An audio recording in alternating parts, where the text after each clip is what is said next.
Passamos a apresentar Autores e Livros, sua revista eletrônica semanal sobre o mundo literário.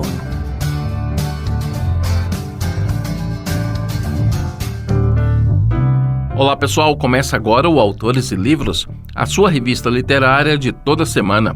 Hoje temos muitos lançamentos e dicas de leitura. Sou Anderson Mendanha e vamos juntos. Minha primeira dica é o novo livro de Taylor Diniz, Jogos Imperfeitos, um thriller sobre bets, o novo assunto nacional. Publicado pela Casa de Asterion e recheado de mistérios, conluios, clima no ar, esse romance apresenta Charles Viga, um jogador profissional em ascensão de um importante time brasileiro. Enfrentando dificuldades financeiras devido ao tratamento de um filho, que precisa tomar medicamentos importados e caros, e do pai, doente terminal de câncer, ele se vê envolvido com um grupo de apostas esportivas. É convencido a cometer um pênalti a partir dos 40 minutos do segundo tempo em um importante clássico do futebol brasileiro. Entra em campo convicto, mas pelas circunstâncias do jogo não cumpre o prometido. A partir desse episódio, sua vida vai do céu ao inferno, da noite para o dia. Embora claramente ficcional, Jogos Imperfeitos trata de um assunto real, a avalanche na imprensa esportiva de publicidade das chamadas bets, com o envolvimento direto de cronistas na exaltação a essas casas de apostas que incitam à jogatina e ao vício. Eu leio para vocês um trechinho desse livro, justamente a parte em que Charles deveria ter cometido o pênalti. O bar Sentimental Blues está lotado, pessoas em pé, no balcão ou encostadas nas paredes. Gente agrupada também na porta, a maioria com camisetas dos clubes que se enfrentam naquele dia. Ao fundo, próxima do balcão, uma grande tela ligada no jogo, suspensa na parede, é o ponto para onde convergem os olhares. Os torcedores gritam e batem palmas, e o ambiente ruidoso lembra o interior do próprio estádio. França continua na mesma mesa onde estava antes, agora acompanhado de um grupo de pessoas, mas diferente dos demais, assiste o jogo em silêncio, sem entrar no clima de quase histeria coletiva. A TV repete um detalhe captado pela própria emissora de televisão, fora de rede, não visto durante a transmissão gerada em cadeia. França nota aquilo e diz algo no ouvido de quem está ao seu lado. Na cena, Alex Tucano se aproxima de Charles Viga e lhe fala algo ao ouvido, com a mão na boca. Charles ouve, mas fica calado. Limita-se a correr em direção da jogada, que se desenvolve no meio do campo. Os torcedores falam alto, batem nas mesas, discutem depois de cada jogada. França continua quieto. Um dos homens ao seu lado grita para ele como se quisesse chamar sua atenção para o jogo, mas ele não reage. O juiz aponta para o círculo central e dá o apito final. Jogadores suados começam a deixar o campo. França soca a mesa, mas ninguém percebe. Apenas o homem que está ao seu lado, o mesmo que lhe gritou algo minutos antes. Conversam alguma coisa. França está visivelmente contrariado. O homem gesticula muito enquanto fala. França pega o telefone, faz uma ligação, coloca o telefone no ouvido e sai para a rua por causa do barulho dentro do bar. Jogos Imperfeitos, de Taylor Diniz, tem 210 páginas e está disponível nas livrarias e portais da internet e também no site da editora, casadeasterion.com. Agora eu falo de A Luta pela Liberdade, de Augusto Cesare, livro que é um convite à reflexão sobre a liberdade como um direito nato e indispensável para a evolução humana. A obra traz a fictícia República Democrática de Antares, onde o controle da informação e a apatia coletiva prevalecem, e dois personagens ousam desafiar o sistema em uma narrativa instigante, repleta de questões filosóficas e um olhar crítico sobre os tempos atuais. Augusto fala mais desse livro pra gente. Imagine que, de repente, a internet deixa de ser um território livre e que as redes sociais censuram informações. O livro A Luta pela Liberdade é um romance distópico voltado para os dias atuais e aborda o valor da liberdade no contexto da capacidade de expressão e do domínio da informação. O advento das redes sociais e da internet proporcionou a diluição do poder da informação em todo o mundo.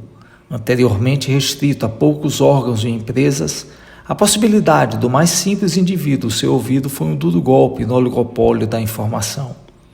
Esse modelo de troca de informações elevou o cidadão comum ao púlpito e tornou sua voz e pensamentos uma grandiosa ferramenta de poder. A trama de A Luta pela Liberdade ocorre na cidade de Bracara, capital de Antares, onde agentes públicos usam a tecnologia para dominar a internet e regular as redes sociais. Através de um poder quase absoluto e da franca intimidação, esses agentes públicos conseguem censurar a internet e controlar o discurso nas mídias sociais. A população de Antares, que começava a gostar desse novo modelo de distribuição de informação, era agora refém das autoridades públicas. O plano de domínio seria perfeito se não fosse a insistência de 2 engenheiros de computação. Dotados de um leve autismo, conhecido como síndrome de Asperger, esses heróis usam seu conhecimento tecnológico para tentar implodir o sistema. Motivados por uma necessidade de expor os fatos e a verdade, e contando com sorte e ajudas inesperadas, nossos heróis buscam devolver o sentimento de liberdade perdido pelo povo antariano. A trama segue numa velocidade incrível. Os fatos vão se sucedendo de uma maneira tão intensa que deixa o leitor quase sem fôlego. O ritmo da narrativa é intenso e recheado de diálogos e momentos que fazem o leitor refletir sobre o princípio básico da liberdade de expressão. Personagens quase reais em situações do cotidiano ajudam a tornar essa distopia uma novela crível.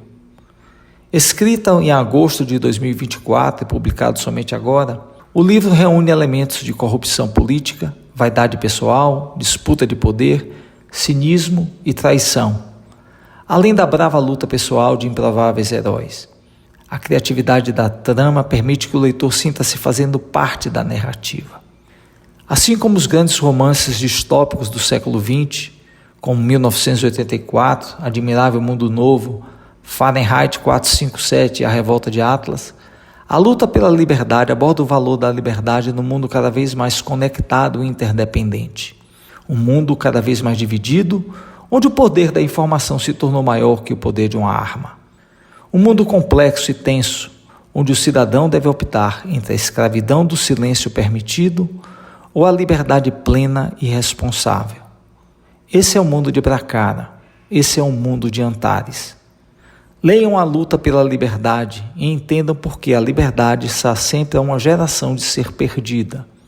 Lutar por ela é lutar pela futura geração, é lutar por nossos filhos. Você encontra esse livro, A Luta pela Liberdade, de Augusto César, publicado pela editora Autografia, tanto no formato digital quanto no impresso, na Amazon e demais portais da internet. Eu destaco agora o lançamento do livro do jornalista investigativo Matt Iuk, que narra o drama real de como 4 crianças sobreviveram 40 dias perdidas na selva amazônica. O caso das crianças que sobreviveram sozinhas por 40 dias na Amazônia colombiana após a queda de um avião em junho de 2023 ganhou repercussão internacional e suscitou questionamentos ao jornalista Matt Iuk, que reside na Colômbia há 15 anos.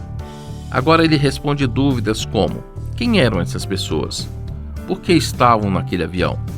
Como conseguiram sobreviver? Todas essas respostas você encontra no livro 40 Dias na Floresta, que chega ao Brasil pela Matrix Editora. Ao detalhar os pontos centrais desse drama real, o autor possibilita a compreensão sobre como os 4 irmãos, Leslie, Solene, Tiem, com 13, 9 e 4 anos, e Christian, de apenas 11 meses, resistiram aos desafios da selva empregando conhecimentos indígenas ancestrais. Eu fecho essa rodada com as dicas de leitura da nossa colaboradora Isabel Cristina. A Isabel traz pra gente 2 sugestões bem interessantes. Oi pessoal, sou a Isabel Cristina e trago algumas dicas de leitura para vocês. Eu começo com um livro que fala sobre o luto e de como aceitar a finitude da vida. Em A Neve e a Flor, o filósofo e escritor Matheus Mori aborda com sensibilidade a mortalidade e o luto, transportando o leitor para a Era do Gelo. Por meio do estilo animal fiction, Animais dotados de sentimentos humanos protagonizam uma narrativa poética sobre despedidas, espiritualidade e legado.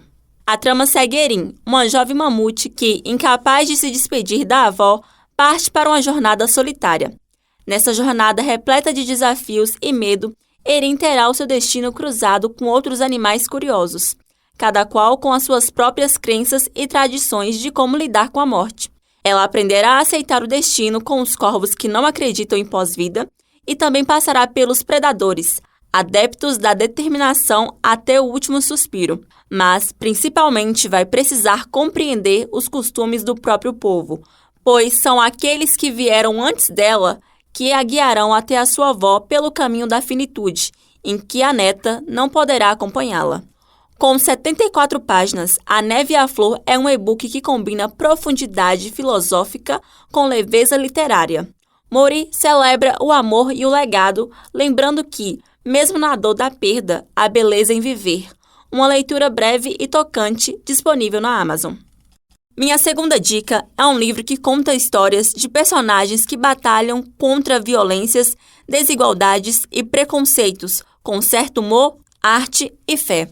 Em Manairama, o escritor Raimundo Salles conduz o leitor pelas histórias de uma cidade interiorana no semiárido potiguar, marcada por uma suposta maldição desde sua fundação.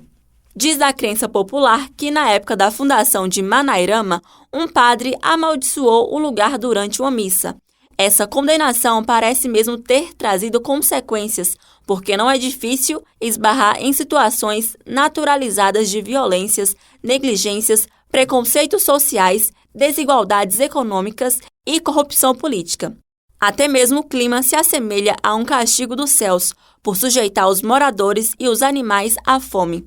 Porém, a região, de vez em quando, mostra-se mais como uma bênção repleta de gente que se recusa a desistir, apesar de todos os problemas.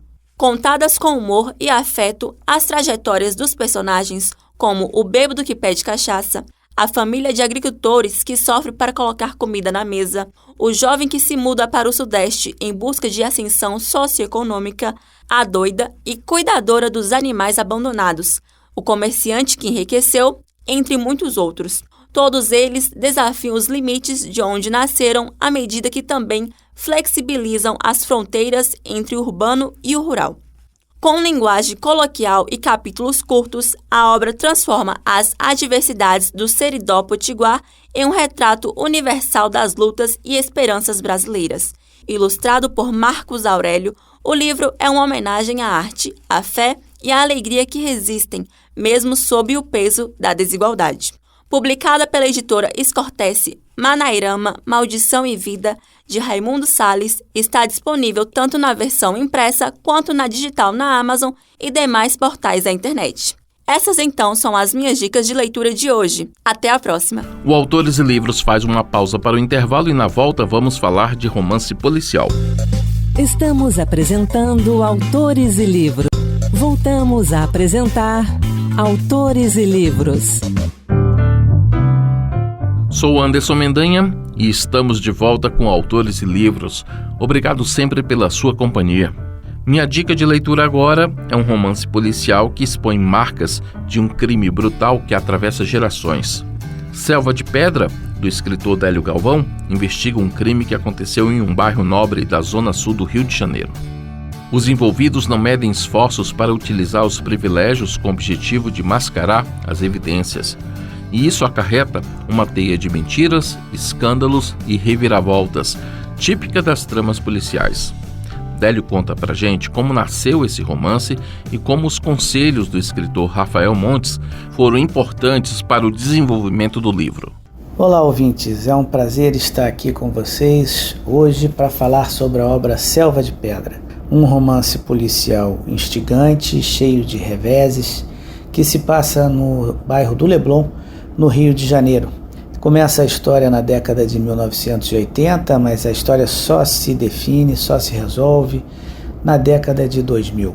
E ao longo dessa história vocês vão conhecer personagens instigantes, curiosos, maravilhosos, que vão te fazer sorrir e chorar assim como essa história, cheia de reveses e reviravoltas, e que vão prender sua atenção do início até o final. Eu sou Délio Galvão, escritor. Há mais de 10 anos tenho lançado uma série de livros, mas esse é o primeiro romance policial. Um interesse que vinha de muita data e que eu já tenho alguns contos escritos e publicados em antologias, mas que essa obra chegou a termo depois de 4 anos de muito estudo, de muito conhecimento, de muita pesquisa. Inclusive, quando eu estava lançando o meu terceiro livro, Infanto Juvenil, fiz um curso com o Rafael Montes. Ele tinha divulgado no Instagram e nas mídias sociais que ia fazer o curso Escreva o Seu Romance. Então eu me matriculei, foi na primeira turma, eu acho que eu fui um dos primeiros alunos dele, tanto a concluir o curso como a escrever o livro. Confesso que Selva de Pedra já tinha quase 20 capítulos escritos. Quando eu concluí o curso, eu voltei para a mesa, rasguei aquilo tudo e comecei do zero, já levando todas as considerações que o curso e que o Rafael tinha apontado durante várias horas de aula. Quando eu terminei a obra, que ela ficou redondinha, eu escrevi para o Rafael, falei: olha, Rafael, sou aluno da sua primeira turma, ele já estava na 6ª ou 7ª turma, e eu que terminei o meu primeiro romance, queria saber se você dava uma olhada. Cara, foi fantástico, porque ele não só olhou, como depois de algum tempo me ligou, e nós marcamos uma reunião, ainda era na época da pandemia, então foi por call, e ele fez as considerações, fez os elogios, pontuou aquilo que achava que eu devia ajustar para que ficasse um trabalho bem redondo, e assim foi feito. E quando eu consegui lançar o livro ficou pronto, eu escrevi para ele: olha, Rafael, vou lançar o livro, estou fazendo a capa, será que você deixava aí um comentário sobre o livro? E assim ele fez, e tem um comentário na contracapa que me enche de orgulho, porque afinal o Rafael é hoje no Brasil uma unanimidade em termos de escrita de livros de suspense, thriller, e eu acho que eu tenho um pouco dessa pegada ali. Na verdade, quando ele leu o livro, até perguntou: você conhece Luiz Alfredo Garcia Rosa? Eu falei: poxa, li quase que 8 ou 9 livros dele, sou fã, sou um apaixonado, e acho que a escrita dele é fabulosa. E ele falou: porque eu vi no seu personagem, o Peçanha, um investigador, só que em vez das ruas de Copacabana, você o colocou no bairro do Leblon. E assim, eu acredito, é como o leitor vai encontrar o meu livro. Ele vai se sentir nos bares, nas ruas, nos restaurantes, vai sentir a brisa fresca que vem da praia, como também vai parar embaixo das árvores, dos flamboyants, das amendoeiras, e vai sentir-se no meio desse bairro, que é um bairro muito bacana e muito gostoso. Em Selva de Pedra, por trás das investigações, há uma série de acontecimentos que evidencia as desigualdades sociais do país, como o Délio explica para a gente. A obra faz também um reflexo sobre as diferenças sociais que havia na década de 80, onde havia muito preconceito, ainda havia muito machismo, ainda havia muito racismo, isso tudo percebido dentro da casa dos personagens, dentro da casa das famílias que compõem o universo desse livro. Você vai ver famílias de poder aquisitivo elevado, como vai ver os empregados, as empregadas domésticas, os porteiros. Você vai ver famílias que viviam na rocinha, ainda na década de 1960, nada parecido com o que a gente tem nessa grande comunidade hoje, mas você vai ver nos primórdios do Leblon, quando que eu e um grupo de meninos lá que moravam perto da Ataúfo de Paiva ainda tivemos que colocar os primeiros pranchões na praia para serem de futuras redes de vôlei que você vê até hoje. Então, eu acredito que para quem gosta de um bom romance policial, você vai ter muito com o que se divertir, com o que ser levado a conhecer, e você vai ficar preso naquelas perguntas: quem morreu, quem matou e por que matou. Selva de Pedra, de Délio Galvão, publicado pela editora Viseu, está disponível tanto no formato impresso quanto no digital, na Amazon e demais portais de livros. Se você quiser conhecer mais sobre o trabalho do autor, visite o seu perfil no Instagram, @deliogalvão.escritor. Agora, uma dica infantil que nos ensina a importância de escutar com atenção. O que ouvimos quando ficamos em silêncio? A publicação da Perabook Editora, Os Mistérios que o Silêncio Tem, propõe que os leitores promovam a escuta atenta em um mundo em que esse ato se torna cada vez mais raro. Escrito pelo vencedor do Prêmio Jabuti, Otávio Júnior, e com ilustrações de Isabela Guisalberti, esse livro convida o leitor a abrir os ouvidos, a mente e também o coração. Um avião cortando o céu, um liquidificador no apartamento vizinho, um telefone, uma onça na floresta. Os sons dão margem à imaginação e nos convidam a investigar o que está por trás de cada um deles. Até personagens clássicos como Lupin, Sherlock Holmes e James Bond são chamados para a investigação. Otávio Júnior destaca que escutar com atenção é um hábito que melhora as relações interpessoais, além de garantir benefícios para a vida prática, incluindo o desempenho escolar. E para fechar essa rodada de sugestões de leitura, eu destaco 3 lançamentos recentes que já estão nas livrarias. Nebulosas, da editora 34, reúne poesias de Narcisa Amália, autora que está presente na lista da FUVEST. Essa edição procura resgatar do esquecimento a obra dessa poeta singular, abolicionista, republicana e feminista, pioneira em vários campos. Para isso, foi feita uma comparação detalhada com o texto da primeira edição de 1872, o que permitiu recuperar a divisão original do livro, em 3 partes, e o sentido de muitos versos, obscurecido pelo acúmulo de erros em sucessivas publicações. Freshwater, a única peça da britânica Virginia Woolf, é o livro de estreia do selo Inglesa, que conta com curadoria da escritora Nara Vidal pela Degustadora Editora. Aqui, a autora satiriza a elite intelectual britânica da época e revela sua faceta surpreendentemente leve e divertida.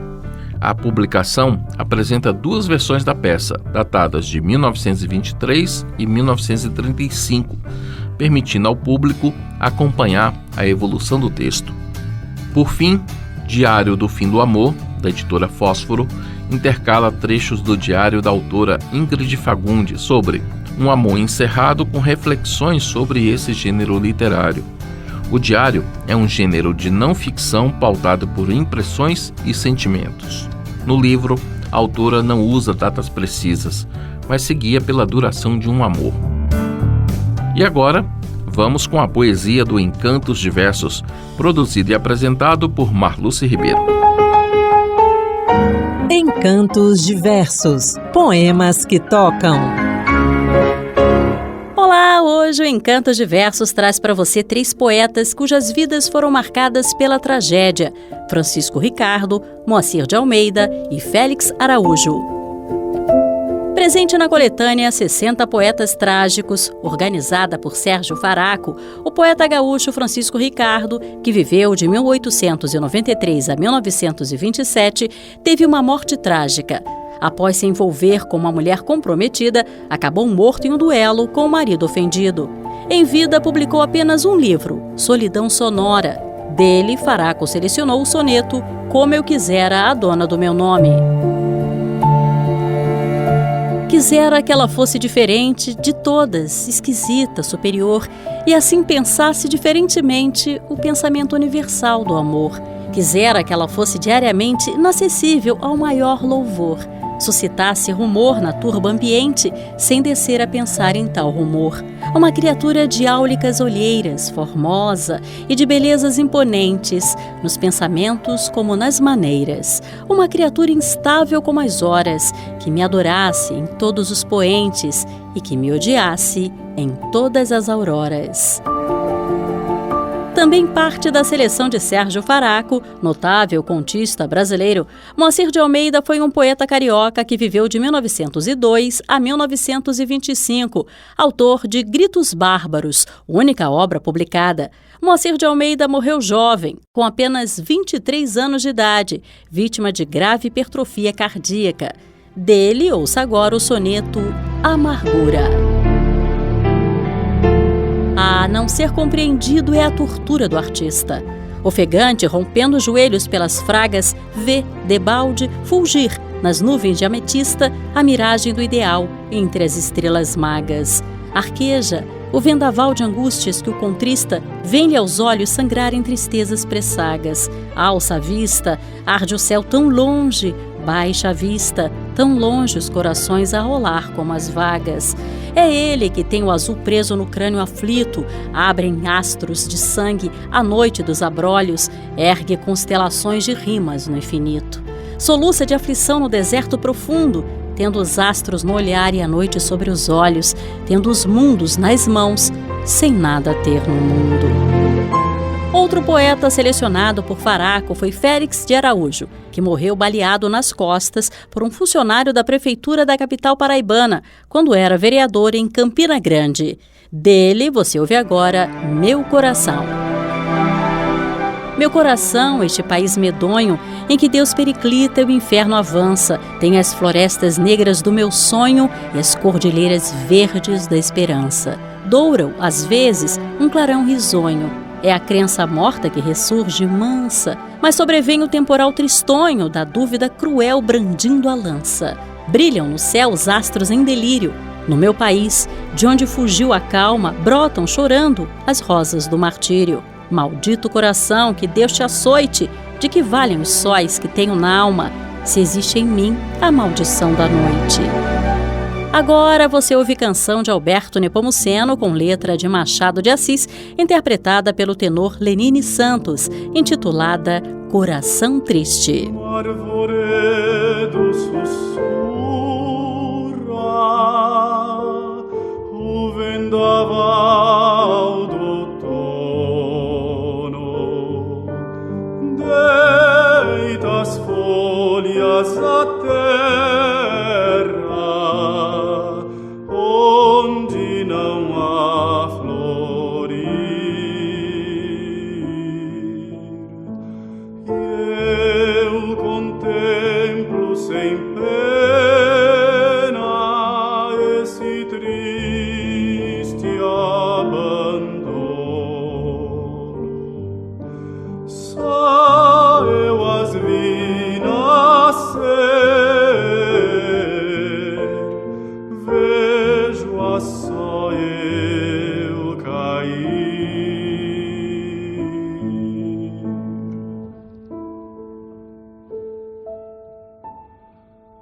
Como a escura montanha. E com Encantos Diversos, o Autores e Livros de hoje vai ficando por aqui.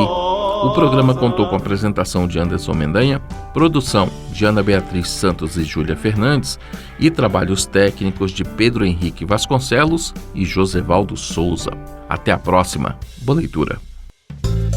Acabamos de apresentar Autores e Livros, sua revista eletrônica sobre o mundo literário.